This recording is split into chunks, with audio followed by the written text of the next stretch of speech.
The wife of Kilmar Abrego Garcia says it's overwhelming to see her husband alive. Maryland Senator Chris Van Hollen posted a picture of Garcia as the two met in El Salvador yesterday. ABC's Perry Russum is in Washington.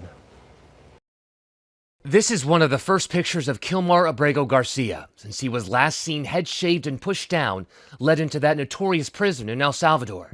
The most important thing for me, my children, his mom, his brother, his sibling, was to see him alive, and we saw him alive. His wife Jennifer on GMA this morning.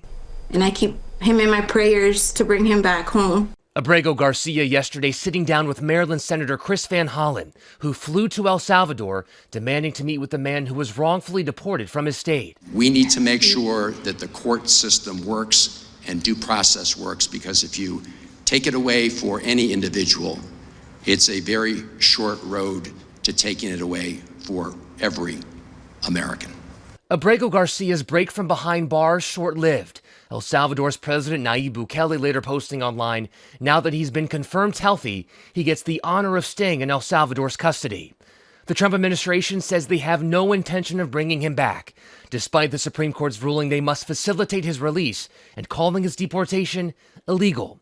President Trump asked about the case yesterday. Well, I must tell you, I have to refer again to the lawyers. I'll have to do what they ask me to do. In 2019, a judge ordered Abrego Garcia must not be sent back to El Salvador, a country he fled from at the age of 16 after a local gang threatened to extort and kill his entire family.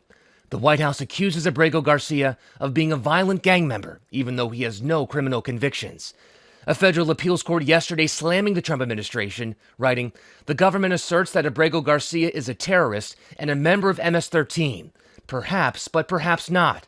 Regardless, he is still entitled to due process." I won't stop fighting until he returns home.